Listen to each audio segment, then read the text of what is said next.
বাংলাদেশ জামাতে ইসলামী পূর্ব পাকিস্তান থেকে বাংলাদেশ হোক সেটা চায় নাই। মূলত তারা এই দেশে যে স্বাধীনতা পরবর্তী সময় সেই দেশে বসবাসের অযোগ্য। তারা বাংলাদেশের একটা অপশক্তি, পাকিস্তানি অপশক্তি। তাদের এই দেশে না রাজনীতি তো পরের কথা, ওই নামে এবং ওই ব্যক্তিরা এই দেশের নাগরিকত্ব পাওয়ার তাদের আমি মনে করি মরণোত্তর নাগরিকত্ব বাতিল করা উচিত, কারণ তারা এই দেশে স্বাধীনতা চায় নাই। এখন আপনি হয়তো আজকে আমার এই কথা শোনার পরে মনে করবেন যে আমি এতদিন আমি তো নিজেই বলতাম, হ্যাঁ আমি বলতাম তো, আমার তো ওই সময় জন্ম হয়নি। আমার জন্ম হইলে আমি দুই পাকিস্তানকে এক রাখতেই চাইতাম। যদি না পারতাম আমি ওই পাকিস্তানে, পশ্চিম পাকিস্তানে চলে যেতাম। আপনি পশ্চিম পাকিস্তানের পক্ষ হয়ে যুদ্ধ করলেন, পূর্ব পাকিস্তান স্বাধীন হয়ে গেল, আপনি আবার পূর্ব পাকিস্তানে থাকার জন্য আপনার এত খায়েশ কেন? আবার পূর্ব পাকিস্তানে আপনি রাজনীতি করবেন, সেই দলেই রাজনীতি করবেন, এত ঘাটতেরামো কেন? আপনাদের এই ঘাটতেরামোর কারণে আজকের এই বাংলাদেশে অসংখ্য মানুষ গুম হয়, খুন হয়, ধর্ষিত হয়, ধর্ম পালনের সমস্যা হয়, ইসলাম পালনের সমস্যা হয়, এই দেশের দাড়ি টুপি রাখতে সমস্যা হয়। কিভাবে খুব মনোযোগ দিয়ে শুনেন, কথা টুইস্ট করা যাবে না আর উল্টাপাল্টা বোঝাও যাবে না, যেটা বলছে সেটা বুঝতে হবে। জামায়াতে ইসলামী এই ৭১ সালের যে অবস্থান ছিল, আমি তাদের সেই অবস্থানকে সমর্থন করি, আগেও করি, এখনো করি, সারা জীবনই করব। কারণ দুই পাকিস্তানকে ভাঙার কারণে ভারত আজকে এই বাংলাদেশের উপরে এই ধরনের নির্যাতন এগুলো করার সুযোগ পেয়েছে। সে পর্যন্ত ৭১-এর ১৬ ডিসেম্বর ফুল স্টপ, শেষ। আপনি এসে তারপরে শুরু করলেন রাজনীতি করার সুযোগ দেওয়া হইল। দেওয়ার পরে আপনি ৯১ সালে খালেদা জিয়াকে সমর্থন দিলেন, সরকার গঠন হইল। ৯১ থেকে খালেদা জিয়া ৯৬ পর্যন্ত কি দোষ করেছিল যে আপনি ৯৬ সালে শেখ হাসিনার পক্ষে যায়া খালেদাকে হটানোর জন্য জীবন মরণ দিয়ে যুদ্ধ করলেন? কি করেছিল খালেদা জিয়া আপনার সাথে? এই দেশের বিরুদ্ধে অবস্থান নিয়েছিল। বিএনপি দুর্নীতি করেছিল, দুর্নীতি আজকে করে নাকি, কালকে করবে নাকি, এই বিএনপি আবার আসলে আবার করবে। আওয়ামী লীগ কি করেছে গত ১৫ বছরে দেখেন না চোখে? কেউ কেউ বলে থাকে ওই মেট্রো রেলে উঠলে নাকি দুইটা শব্দ তাদের খুব লাগে, যে মুনাফেকের জাতি নাকি যেন বলে, বেইমানের জাত, এটা মনে হয়। আরে তোর বাপের টাকা দিয়ে এই বানাই দিয়ে গেছিস, তোরা যেই টাকা দিয়ে মেট্রো রেল বানাইছিস এরকম টাকা দিয়ে মেট্রো রেল এরকম পুরো ঢাকা শহর ছেয়ে ফেলা যায়। ৩ পদ্মা সেতুর টাকায় ১ পদ্মা সেতু বানাইছিস। তোদের মেট্রো রেল আর পদ্মা সেতুতে উঠলে মনে হওয়ার কথা টাকাগুলো নিয়ে গেছিস, ওই টাকাগুলো ফেরত দেওয়ার কথা মনে হওয়া দরকার। বেইমানের জাত, মানে তোর বাপের টাকা দিয়ে করছিস না? তো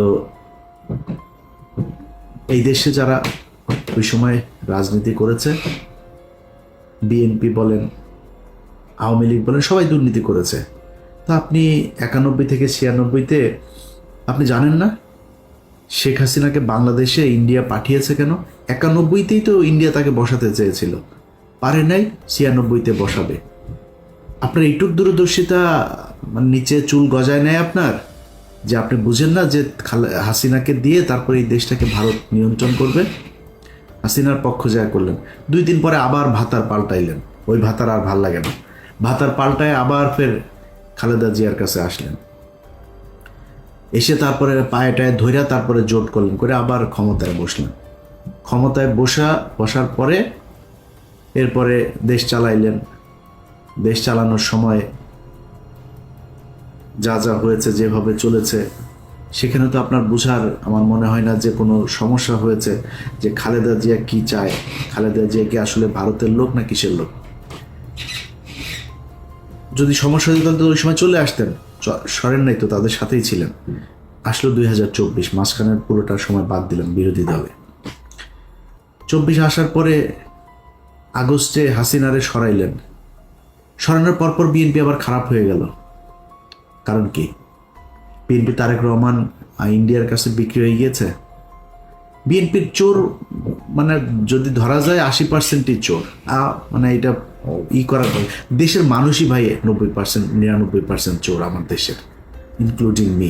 আমি বাদ দিলাম না, 99% চোর এই দেশে, হয়তো 2-1% ভালো থাকতে পারে। তো বিএনপি চুরি করেছে, এটা বাদ। বিএনপি আওয়ামী লীগ এই ইন্ডিয়ার সাথে কিছু করেছিল নাকি? খালেদা জিয়া তারেক রহমান বিক্রি হয়ে গিয়েছিল, 5 তারিখে বিক্রি হয়েছিল। তো 5 তারিখের পরে বিএনপি খারাপ হয়ে গেল কেন হঠাৎ আপনার কাছে? আপনার বাল গজায় নাই যে এই আপনি যদি বিএনপির সাথে দ্বন্দ্ব করেন তাহলে ইন্ডিয়া আবার এখানে ঢুকবে? আচ্ছা, আপনি বললেন যে আপনি কি সবাই মাফ করে দিয়েছেন আপনি আওয়ামী লীগকে। চাচার সমস্যা কি? ভিডিও টিডিও আছে নাকি রয়ের কাছে? টাকা পয়সা লেনদেনের কোনো কিছু আছে? সমস্যাটা কোথায়? আপনি এসে বললেন মাফ করে দিলাম, তো আপনার কথা হওয়ার কথা না। আরে ভাই, গত 15 বছর এই দেশটা ইন্ডিয়ার কাছে বিক্রি করে দিয়েছিল। আপনি সেই দেশের স্বাধীন হবার পরে আপনি তাদেরকে মাফ করে দিয়া তারপরে তাদেরকে নিয়ে থাকতে চান, কারণ কি? সমস্যাটা কি? এটা তো বলা দরকার মানুষের কাছে, এ কোন কারণে, কি স্বার্থ দেখে বা কোন যুক্তিতে আপনি তাদেরকে মাফ করে দিচ্ছেন এত তাড়াতাড়ি? বিএনপি শুরু করলো, জামাত টানছে, আমাদেরও তো তাহলে সবাই টানা দরকার। টানাটানি আওয়ামী লীগরে কে কত নিতে পারে, এদের কাছে সবচেয়ে প্রিয় মানুষ হয়ে গেল আওয়ামী লীগ। 5 আগস্টের পর থেকে আজ পর্যন্ত বলেন, এই দেশে নিজেরে নিয়ে যদি এখন কথা বলতে চাই তাহলে মনে হবে আমি বোধহয় নিজেরে মানে বলতেও লজ্জা লাগে। আমি পিনাকি আর কনক সারোয়ার 2-4 জন আরো আছেন, এদের বাইরে আর কারোর তো আমি দেখি না যারা কিনা ইন্ডিয়ার ব্যাপারে একদম জিরো টলারেন্স নিয়ে তারপরে কোনো কথা বলছে বা কোনো কাজ করছে, কাউরে দেখি না। তো আপনি এদের কাছে নির্যাতিত হইলেন, এতটা দিন ধরে নির্যাতিত হইলেন, এদের ব্যাপারে আপনার কোনো সমস্যা নাই, কোনো অভিযোগ নাই। আমরা ফাইন্ড আউট করে দিলাম যে এই যে এই ব্যক্তি এই প্রতিষ্ঠানগুলো ইন্ডিয়ার ওয়ার করেছে, পক্ষে কাজ করেছে।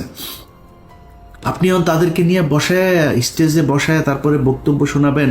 পিছনে দেখি ওই যে শফিকুল ইসলাম মাসুদ চোখ বন্ধ করে মনে হয় বিশাল ধ্যানে আছে, মানে ওর বাপ ওই সন্তোষ শর্মা বক্তব্য দেয়, ওর বাপের বক্তব্য শোনা মধুর মানে স্টেজে দাঁড়ায় রয়েছে, পিছনে বডিগার্ডের মতো, সোহরাওয়ার্দীর বডিগার্ড শেখ মুজিবের মতো ওইভাবে দাঁড়ায় আছে। এটা এই জন্য এই 15 বছর এই জন্য মানুষ জীবন দিয়েছে। আপনার এই প্রোগ্রামটা যারা অর্গানাইজ করেছেন তাদেরকেও সেই জামাতের নেতা যারা সন্তোষ শর্মাকে দাওয়াত দিয়েছেন সে ব্যক্তিগুলোকে একটু বলি যে মনে করেন আপনারা অলমোস্ট সবাই জেলে গিয়েছেন, আমি যতটুকু জানি। জেলে যাওয়ার পরে আপনার স্ত্রী বা মেয়েকে পুলিশ আপনাকে ক্রস ফায়ার দিবে এটা মনে করে তারপরে ধর্ষণ করেছে, ধর্ষণ করে পেটে বাচ্চাও দিয়ে দিয়েছে। অ্যাবর্শন তো আর করাইতে পারে না লজ্জার শরমে। আপনাদের ঘরে যদি ওরকম একটা বাচ্চা টাচ্চা যদি থাকে, মনে করেন থাকে, কেমন লাগবে? আসছে কিনা ওইটাও তো আল্লাহই জানে। থাকতে পারে না? কেন বললাম জানেন কথাটা? আলেপের কথা মনে আছে? আমার এই চ্যানেলে একটু পিছনে যায় ভিডিওগুলো দেখেন। এই পুলিশ অফিসার এক ব্যক্তিকে ধরে তার স্ত্রীকে তার স্বামীর ক্রসফায়ারের ভয় দেখিয়ে রোজা ভাঙিয়ে রোজার মাসে তারপরে ধর্ষণ করেছে। দেখেছেন আমার এই চ্যানেলে ভিডিওটা? এরকম 16 জন আমাদের বাংলা এডিশন অফিসে গিয়েছিল। তো বাংলা এডিশনের কাছে যারা গিয়েছে ওরা তথ্য দিতে চায়, নাম বলার পারমিশন দিচ্ছেন। তা বললাম নাম কিছু যদি না বলি, কোনো পুলিশের নাম বলতে দিবেন না, ওরা লজ্জায় কারণে বলতে চায় না। তো এখন ওই ব্যক্তি শুধু আমাদের কাছে বক্তব্য দিয়েছিল কারণ ওর স্ত্রী মারা গিয়েছে। এগুলো নিয়ে দ্বন্দ্ব, সাংসারিক দ্বন্দ্ব, তারপরে আবার উনি গর্ভবতী ছিল, এইসব সমস্যা মিলে হঠাৎ করে মারা গিয়েছে। স্বামী স্ত্রীর মধ্যে এটা নিয়ে খুব খারাপ পরিস্থিতি চলছিল, মারা গিয়েছে। সে লোকের কথা শোনেন নাই? ওই লোকের স্ত্রীকে এইভাবে জোর করে ধর্ষণ করেছে। আমরা তো জানি না আরো কত মানুষের স্ত্রীকে এইভাবে ধর্ষণ করেছে যারা আমাদের কাছ পর্যন্ত পৌঁছাইতে পারেনি। আপনি মাফ করে দেওয়ার কে? তাদের কাছে জিজ্ঞেস করেছেন? ভারত গেল 15 বছরে যা করেছে সেটার শাস্তি হতে হবে, শুধু শাস্তি না, সারা জীবনের জন্য তাদেরকে নিষিদ্ধ করতে হবে। আপনি 2 দিনের মাথায় মাফ করে দেন। খিলগাঁয়ের জনির কথা মনে আছে? বুকে গুলি কয়টা? 19 গুলি নিয়ে তারপরে মরতে হয়েছিল। ছোট বাচ্চা। তার ওই বাচ্চার কাছে গিয়ে জিজ্ঞেস করেছেন যে ওর বাপের এই হত্যাকাণ্ডকে সে মাফ করেছে কিনা? সারা দেশে সেই 5ই মে থেকে শুরু করে বিভিন্ন সময় এই দেশে গণহত্যা চালিয়েছে। ঠিক যখন আপনি কথাটা বলছিলেন তার 1 মাস আগে, 15 দিন আগে একটা গণহত্যা চালিয়েছে। আপনি তাদেরকে মাফ করে দিচ্ছেন এত তাড়াতাড়ি। নিশ্চয়ই চাচা মিয়া ভিডিও টিডিও কোনো মমতাজ টমতাজ কারোর সাথে মনে হয় আকাম কুকামের কোনো ভিডিও আপনার আছে আওয়ামী লীগের কাছে বা রয়ের কাছে। এই জন্য আপনি বক্তব্য দিতে বাধ্য হয়েছেন। ওইটা আপনার বক্তব্য হওয়ার কথা না। আমি একজন মানুষ হিসাবে, সুস্থ মস্তিষ্কের একটা মানুষ হিসাবে এটা আমি মনে করি না। হয় আমি পাগল হয়ে গিয়েছি, নাইলে আপনার কোনো ভিডিও টিডিও কিছু একটা আছে, নাইলে আপনি মাফ করতে পারেন না। আপনাদের অনেকের খারাপ লাগতে পারে ভাই, এই দেশের এই জামাত ইসলামের কারণে। আমি সরাসরি বলি, ধরেন আমি কয়দিন আগে ওই যে বিরিয়ানি আলম সাহেব বলেছিলেন, তার সাথে আমার ওয়াশিংটনে আমরা মুশফিক ভাই টশিক ভাই এরা কয়েকজন ছিলাম একটা প্রেস ব্রিফিংয়ে এখানে। তো আমার জিজ্ঞেস করছিল যে আপনি নির্বাচন হলে কারে ভোট দেন? বলে নির্বাচন হলে জামাত ইসলামরে ভোট দেবো। এখনও এটা প্রকাশ্যে, মানে এটা আমি যেটা বলি আমি সবার সাথে কথা ওইভাবেই বলি। বলছি জামাত ইসলামে দেবো। বলছে কেন জামাত ইসলামে কেন দেবেন? বললাম জামাত ইসলাম বিএনপি দুইটা আমার কাছে সমান্তরাল, কিন্তু যেহেতু ওরা ইসলামটাকে একটু প্রিফার করে তো আমি এই কারণে জামাত ইসলামকেই ভোটটা দিব, বাট আমি বিএনপিকেও পছন্দ করি। এখনো বলছি এই এক কারণে জামাত ইসলামের প্রতি মানুষের যে দুর্বলতা, এইটার কারণে বিএনপির চাইতে আপনারা অনেকেই হয়তো জামাত ইসলামের অনেকে, আমার তো মানুষ জামাত ইসলামই মনে করে, তো কালকে হয়তো মনে করছে আরে ইলিয়াস কি সমস্যা, কি ইলিয়াস তো দেই জামাতও করেনি, তাহলে আসলে করে কোন দল? এখন আমি জামাত করি না, কিন্তু বিএনপির লোকজন কিন্তু আমার জামাত বানায়। এই যে জামাত বলা হয় এটার কারণ কি জানেন? এটার কারণ হচ্ছে ওই যে ধর্মীয় কথাবার্তা বলি। যখন অফিসে জব করতাম ইটিভিতে, রোজা রাখতাম। রোজা রাখাই তো আবার মাঝে মধ্যে ধরেন শুক্রবারে নামাজ টামাজ পড়ার জন্য সময় চাইতাম অফিসে। এই তো তো জঙ্গি, তো মানে শিবিরের লোক। আবার ওই হরতালের সময় শিবিরের ওই ফুটেজ যেগুলো আমি তাড়াতাড়ি পাইতাম আর কি, আমার কাছে এই তথ্য আমি সোর্স মেনটেন করতাম। মনে করেন ওর সাথে ও এত ফুটেজ পায় কেমনে, কোথায় ভাঙচুর হয় এটাও জানে কেমনে। এইটাও আর একটা কারণ। আমি একা না, আপনি বিএনপির সাথে বলবেন যে আমি বিএনপি করি বলে এই বা মানে বিএনপির কিছু দেখি না এটা বলে আপনি পাওয়ার সুযোগ নাই। কারণ বিএনপির সাথে আপনার অনেকগুলো জায়গায় পার্থক্য আছে, যে পার্থক্যটা আপনাকে মেনটেন করতে হবে। যে পার্থক্যগুলো কি? আবরার ফাহাদ বলেছিল সে শিবির করে, আবরার ফাহাদকে হত্যা করা হয়েছে শিবির সন্দেহে, জানেন না? আমি বেতন পেয়েছি, 23,000 টাকা বেতন পাই মাত্র। তখন বেতনের পুরো টাকাটা নিয়ে তারপরে যে কোনো জামাত ইসলামের কোনো একটা জায়গায় দিয়ে এসছি। এটা একটা রসিদ ছিল, সেই রসিদটা আমার ডয়ারে ছিল, 23,000 টাকার একটা রসিদ। 23,800 টাকা বেতন পাইতাম তখন, 800 রেখে দিয়েছিলাম, 23,000 টাকার রসিদটা দিয়েছিলাম। তো আমি যেহেতু ঢাকা শহরে আমার যেহেতু মানে নিজের বাবার বাড়ি টাড়ি আছে, আমার যেহেতু মানে ভাড়া দিতে হয় না, আমি অফিসে অন্যদের চাইতে একটু রিল্যাক্স থাকতাম। কোনো বাজার টাজার কোনো কিছু আমার কোনো ঝামেলা ছিল না, তো আমি ওই টাকাটা দিয়েছিলাম। তো আমি ইটিভি থেকে যখন এই চেয়ারম্যান যখন জেলখানায় গেল, তখন আমার ড্রয়ার তো আমি কোনো জিনিসপত্র কিছু নিয়ে আসার সুযোগ পাইনি, আমি আর অফিসে যাইনি। আমার ওইখানেই খুঁজে এগুলো পেয়েছিল।